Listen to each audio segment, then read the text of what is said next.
स्वाध्यायः परमः। Doctor Baba Saheb Ambedkar open university.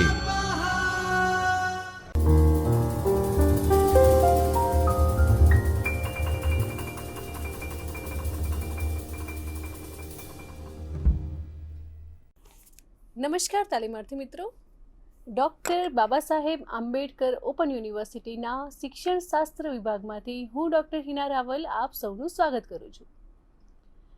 મિત્રો, આજે આપણે બીએડના દ્વિતીય વર્ષના પેપર કોડ ES 202 માપન અને મૂલ્યાંકન, જેમાં વિભાગ 2 એકમ 8 અવલોકન અને સિદ્ધિ કસોટી, આ વ્યાખ્યાનમાં આપણે અભ્યાસ કરવાના છીએ.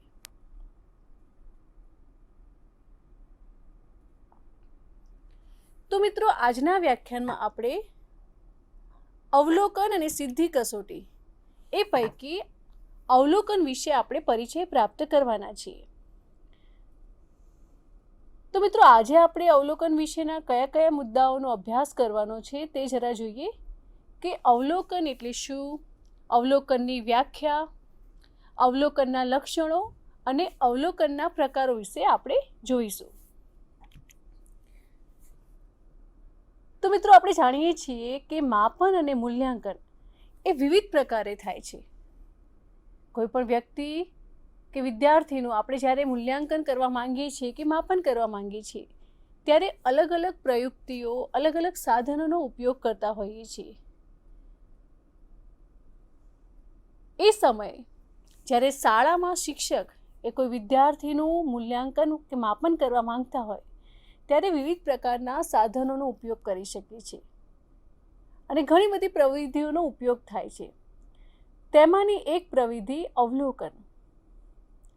અવલોકન પ્રવિધિ ઉપકરણનો આજે આપણે અભ્યાસ કરીશું કે જ્યારે કોઈ વ્યક્તિ સંશોધન કરે છે ત્યારે વિવિધ લક્ષણોનું માપન મૂલ્યાંકન કરવાનો પ્રયત્ન કરે છે અને તે માટે કેટલાક ઉપકરણોનો ઉપયોગ કરે છે.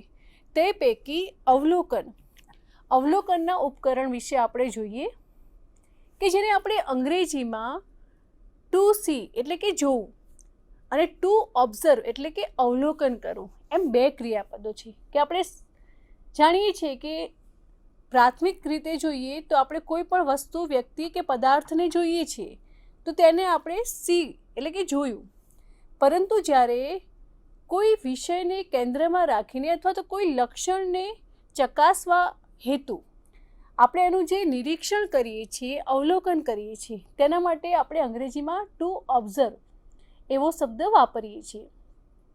કે કોઈ વ્યક્તિ છે એ વ્યક્તિને જોવી એટલે કે તેને બાહ્ય રીતે શારીરિક જે બાબતો છે એ જોવા.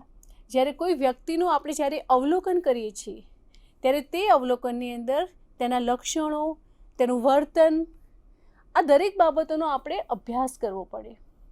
કે વિદ્યાર્થીના વર્તન અને વ્યક્તિત્વ વિશે વધુ માહિતી મેળવવા માટેની આ પ્રવિધિ છે. કે આપણે કોઈ પણ વ્યક્તિનું અવલોકન કરવું હોય તો એના વર્તનનો આપણે સામાન્ય રીતે અભ્યાસ કરતા હોઈએ છીએ.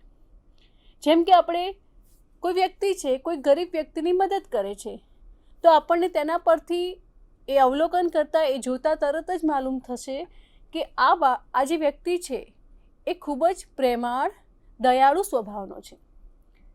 તો આ રીતે અવલોકન થાય છે. અવલોકનની આ જે પ્રવિધિ છે એ વિદ્યાર્થીઓની પ્રવૃત્તિઓ, તેમનો વર્ગ વ્યવહાર, સંવેગાત્મક વિકાસ, બૌદ્ધિક વિકાસ, વિદ્યાર્થી કેટલો પરિપક્વ છે, આ દરેક પ્રકારની જે બાબતો છે, જે લક્ષણો છે એનો ખ્યાલ આવે છે. કે સૌપ્રથમ તો વિદ્યાર્થી કયા ગુણનું અવલોકન કરવાનું છે તે નક્કી કરવું જોઈએ. જ્યારે આપણે અવલોકન કરતા હોઈએ ત્યારે આપણા માનસમાં, આપણા મનમાં નિશ્ચિત હોવું જોઈએ કે આપણે વિદ્યાર્થીના કયા લક્ષણનો અભ્યાસ કરવાનો છે. વિદ્યાર્થીની પ્રામાણિકતા, એની નિર્ણય શક્તિ, સૂઝ, સહકારની ભાવના, નેતૃત્વ શક્તિ, આ પ્રકારના જે મુદ્દાઓ હોય છે, જે વિષયો હોય છે એને કેન્દ્રમાં રાખીને આપણે જે પણ વિદ્યાર્થીના લક્ષણોને જાણવા હોય એ દૃષ્ટિકોણથી એના વર્તનનો આપણે અભ્યાસ કરવો જોઈએ. આ પ્રકારનું જે વર્તન છે એ સમજવાની શિક્ષકમાં આવડત હોવી જોઈએ. માહિતી એકત્રીકરણનું આ જે સાધન છે એ હેતુલક્ષી, વ્યવસ્થિત અને પહેલેથી છેલ્લે સુધી આ જે ઉપકરણ છે એમાં માહિતીની નોંધ થતી હોય છે. ચોક્કસ પરિસ્થિતિમાં અભ્યાસ પાત્રો દ્વારા થતા જે વર્તનો છે એનો અભ્યાસ કરવાની ટેકનિક એટલે અવલોકન.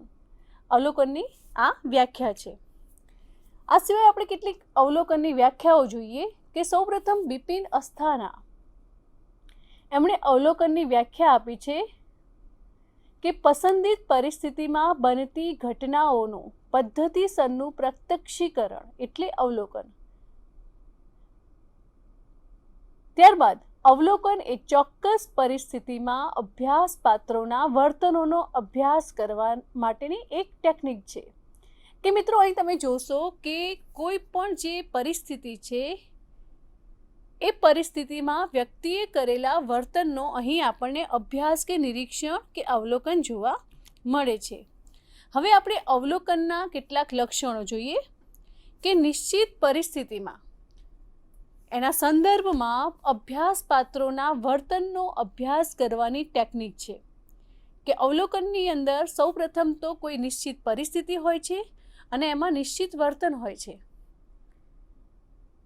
તો એ જે વર્તન છે અભ્યાસ પાત્રોનું, જેની ઉપર આપણે અભ્યાસ કરવો છે, સંશોધન કરવું છે, એ પાત્રોના વર્તનનું આપણે અવલોકન કરવાનું છે.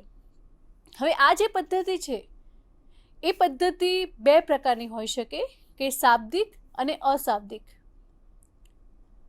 આ પદ્ધતિમાં અભ્યાસ પાત્રોના વર્તનની નોંધ રાખવા માટે અવલોકન પત્રક તૈયાર કરવામાં આવે છે. કારણ કે જ્યારે આપણે કોઈ વ્યક્તિનો અભ્યાસ કરવાનો હોય છે ત્યારે એના એક પછી એક વર્તનો અવલંબિત થતા હોય છે, ત્યારે આપણે એની નોંધ કરતા જવું જોઈએ. આ જે પદ્ધતિ છે એ પદ્ધતિમાં વિવિધ સાધન સામગ્રીનો ઉપયોગ કરીને અભ્યાસ પાત્રોના વર્તનોની નોંધ રાખી શકાય છે. કે દાખલા તરીકે આપણે જોઈએ છીએ કે અત્યારે વિડીયો કેમેરા, વિવિધ કેમેરા, વોઇસ રેકોર્ડર, એ બધા જે સાધનો છે એ સાધનોનો ઉપયોગ કરીને આપણે એની નોંધ પણ રાખી શકીએ છીએ. આ જે પદ્ધતિ છે એ પદ્ધતિમાં સંશોધક એ અભ્યાસ પાત્રોમાં મળી જઈને કે બહારથી પણ પોતાના વર્તનનો અભ્યાસ કરી શકે છે. બીજું કે પ્રત્યક્ષીકરણને આધારે જ અભ્યાસ પાત્રો અંગેની નોંધ કરવામાં આવે છે. કે જ્યારે આપણે કોઈ વિદ્યાર્થી કે કોઈ વ્યક્તિનું અવલોકન કરતા હોઈએ ત્યારે એનું જે વર્તન આપણે પ્રત્યક્ષ રીતે જોઈ શકીએ છીએ એની જ આપણે નોંધ કરીએ છીએ. ત્યારબાદ આ જે પદ્ધતિ છે એમાં અભ્યાસ પાત્રોના વર્તનનું પ્રત્યક્ષીકરણ કરવામાં આવે છે. હવે અવલોકન ઘણા બધા પ્રકારના હોય છે.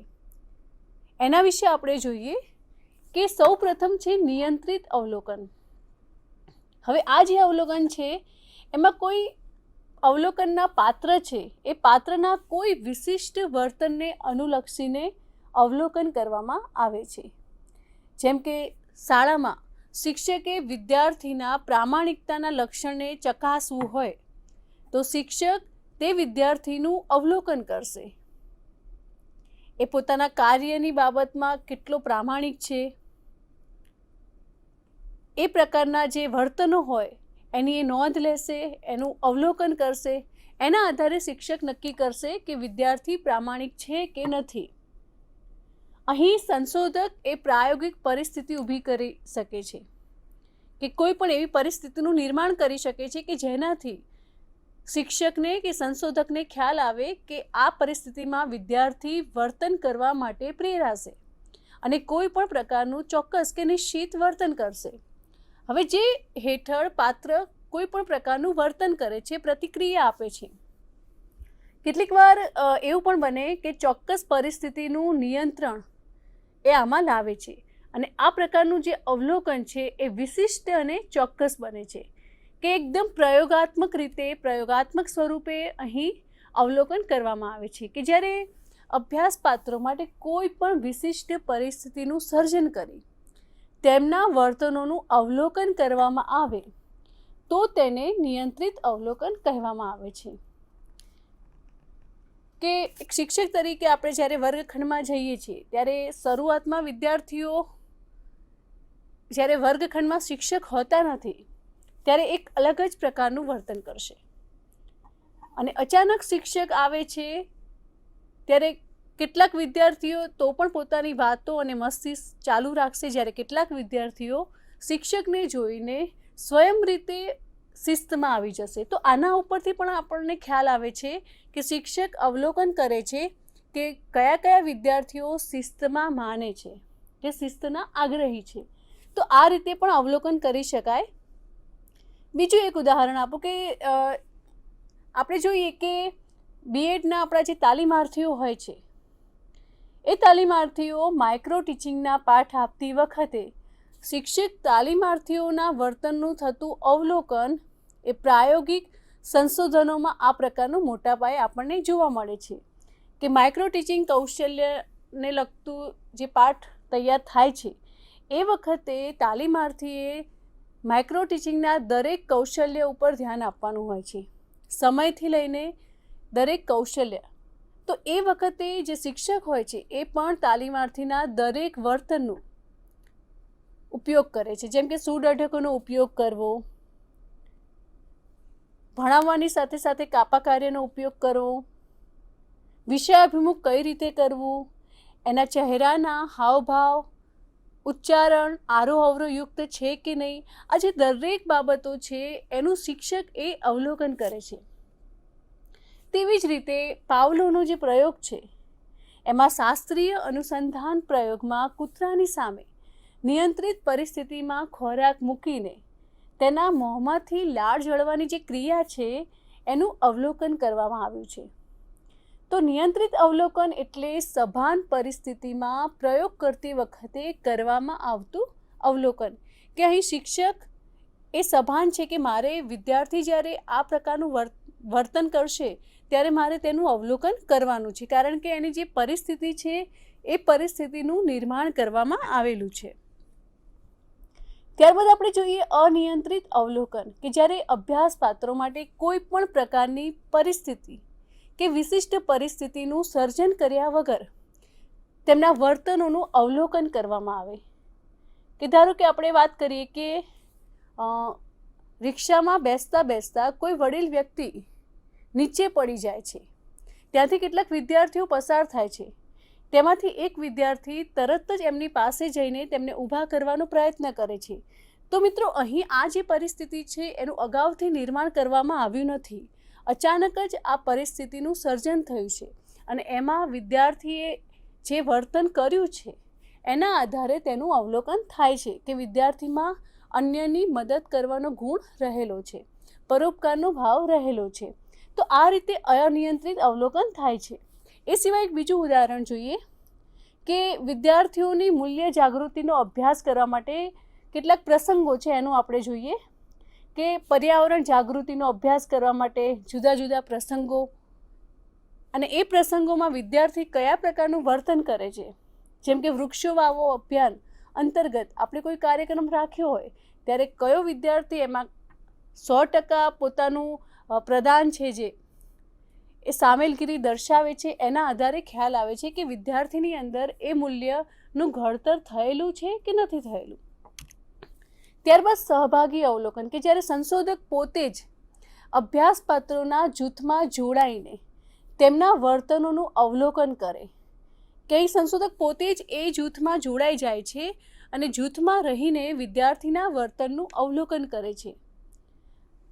તો જે અવલોકન થયું કહેવાય તે જૂથના પાત્રો સાથે તાદાત્મ્ય સાધે છે.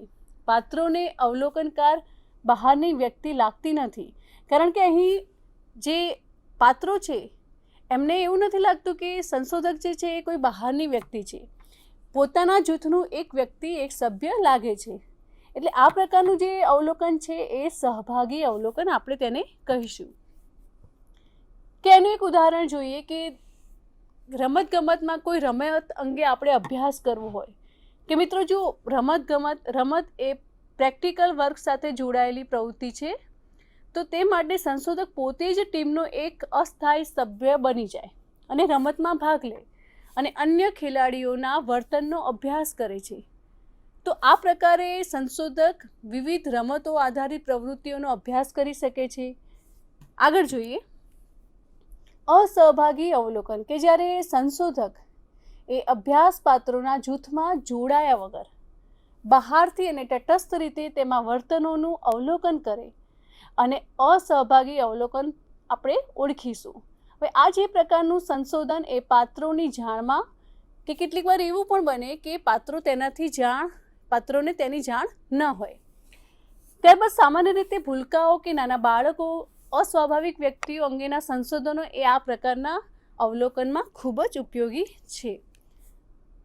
ત્યારબાદ જોઈએ અર્ધ સહભાગી અવલોકન, કે સહભાગી અને અસહભાગી અવલોકનોની મર્યાદાથી બચવા માટે અને બંને રીતથી વિશિષ્ટતાઓનો લાભ મેળવવા માટે સંશોધક એ અમુક સમય સુધી સહભાગી અવલોકન કરે છે અને અમુક લક્ષણ સુધી અસહભાગી અવલોકન પણ કરે છે. તો આ રીતે જે કરવામાં આવે છે અવલોકન, એને આપણે અર્ધ સહભાગી કહીએ છીએ. કે જેમ કે ક્રિકેટના રમતમાં વિદ્યાર્થીના વર્તનનો અભ્યાસ કરવા માટે ક્રિકેટની જે રમત છે એમાં થોડા સમય માટે રમતમાં ભળી પણ જાય છે અને થોડા સમયમાં તે રમતમાંથી બહાર પણ આવીને અવલોકન કરે છે. ત્યારબાદ વ્યક્તિગત અવલોકન, કે આ પ્રકારનું જે અવલોકન છે એમાં સંશોધક એ કોઈ એક અભ્યાસ પાત્ર પર ધ્યાન કેન્દ્રિત કરીને તેના વર્તનોનું અવલોકન કરે છે. જેમ કે બીએડના તાલીમાર્થીઓ જ્યારે પાઠ આપે છે ત્યારે તેમના સમગ્ર વર્તનોનું આપણે અભ્યાસ કરીએ છીએ, તો એ આ પ્રકારનું અવલોકન કહેવાશે. તો આ રીતે અવલોકન જે છે એ સંશોધનનું એક ઉત્તમ ઉપકરણ છે, જેમાં વ્યક્તિનું એ વાસ્તવદર્શી ચિત્ર ઉપસતું હોય છે અને એનાથી જે તારણો મળે છે એ પણ યથાર્થ રીતે સાચા હોવાની સંભાવના ખૂબ જ વધુ છે. તો આજના એકમના સ્વાધ્યાયના પ્રશ્નો આપણે જોઈ લઈએ. સૌપ્રથમ છે અવલોકનની વ્યાખ્યા જણાવો. બીજો પ્રશ્ન છે અવલોકનના લક્ષણો જણાવો અને ત્રીજો પ્રશ્ન છે અવલોકનના પ્રકાર જણાવો. તો મિત્રો, આજના આપણે આ વ્યાખ્યાનમાં અવલોકન એટલે શું, અવલોકનની વિવિધ વ્યાખ્યાઓ, અવલોકનના લક્ષણો અને અવલોકનના પ્રકારો વિશે આપણે અભ્યાસ કર્યો. હવે પછીના વ્યાખ્યાનમાં અવલોકન વિશેના આગળના જે મુદ્દાઓ છે એના વિશે આપણે વિગતે પરિચય પ્રાપ્ત કરીશું. ધન્યવાદ. સ્વાધ્યાયઃ પરમં તપ